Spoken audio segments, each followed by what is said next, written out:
Willie D. Live. Well, let me make a couple of points. Yeah. I don't shop at Target. I do not. By the way, they have some things that I really would enjoy buying, but I don't. So that's a part of my protest. The second point is there probably would not have been a Martin without Malcolm. Mm-hmm. You know, they in a sense they kind of complement each other. You know, I know where you're going. yeah, I know where you're going. Okay. I know where you, and that's important. And that's, and you know what, man, I love that.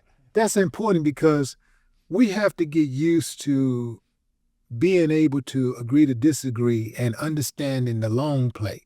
Like if we can all recognize that we're not a monolith, however, as long as we have the same objective. That's right. That's the most important thing. That's so right.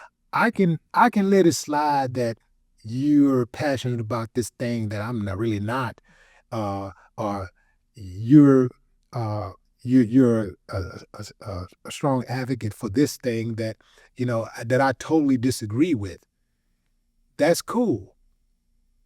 The most important thing is, what is your objective? What is your end game? That's right. And that's what we got to get used to. And I think that more of us need to be able to get on the same page. But I think if we can get on the same page with that, man, we can work wonders. But too many of us think that we have to agree with everything this person does or everything that person does. Right. We think that this person, in order for us to work together, absolutely has to be a Democrat or a Black Democrat or a white this or what, you know what I'm saying? Like we're not. We don't have all the same ideas, and none of us have all the answers, right?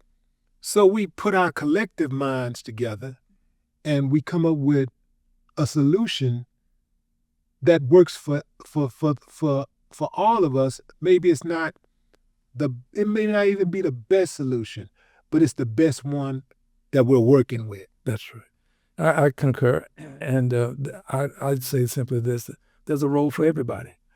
Same objective, but different roles.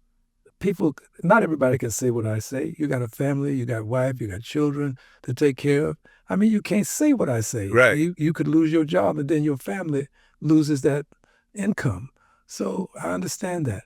But then your role may be to make a campaign contribution. I mean, there's a way for us to complement each other. And I think that there's one thing, however, that I think, even if we don't, we should agree on, and that is our ancestors have to be respected. And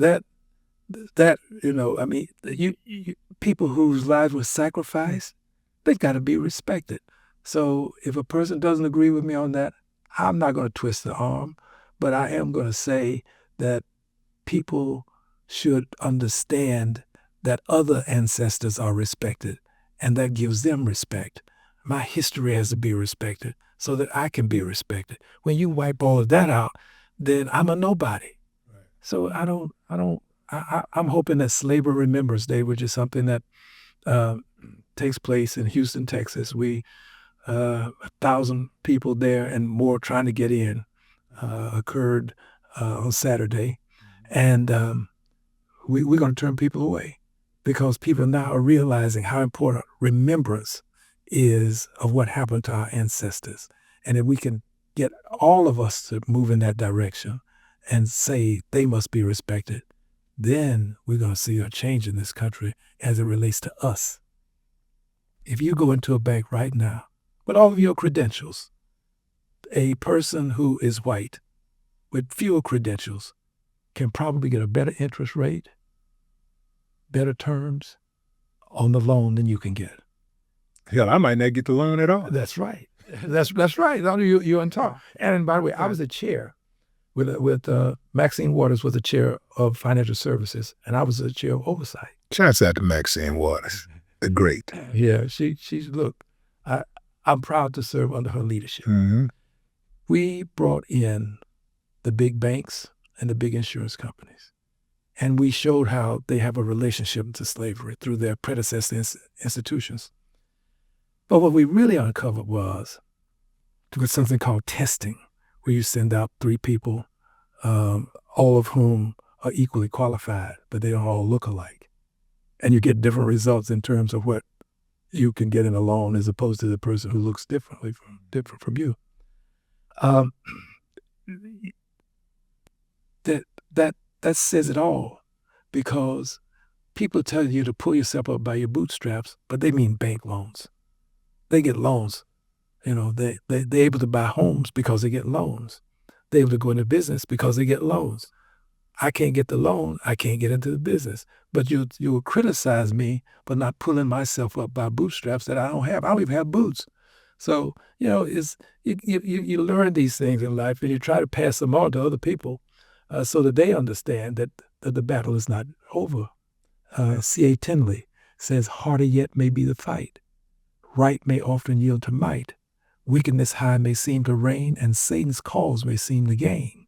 But there's a God that rules above, with a hand of power and a heart of love. And when I'm right, that God will help me fight. Now, I didn't mean to rhyme on your time. See, that's what I'm saying, man. I was hearing you the whole time. I'm saying, there you go again. There you go again, man. This guy's out here, busting rhymes on my show, man. Just showing me up. You the man, brother. Now my fans gonna be like, man, why you ain't get him back? You know what I'm saying? That sounds like a battle to me, OG. Oh, no. See, this is my OG. You see what I'm saying? This is my OG. So he got that right. He can get away with that. Well, you're the best there, brother. I appreciate this interview. It's been very rewarding, and pardon my tears, but there's some things that are so near and dear to me that when I relive them, I can't help it. Yeah. But I appreciate the interview. I really appreciate the questions. These are the questions that we don't get to answer over the airwaves.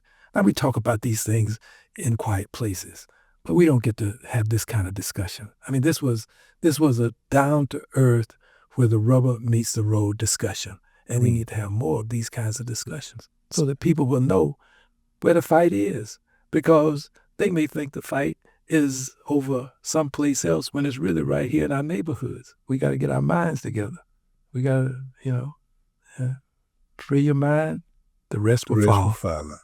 The rest will follow. And now you can see why so many follow this man right here. The great Al Green. This is the guy, he don't sing. This is the rapper, Al Green. Love and happiness. What a good times. Oh, man. Let's stay together. Ladies and gentlemen, Congressman Al Green. No more talk. Yeah. That's it.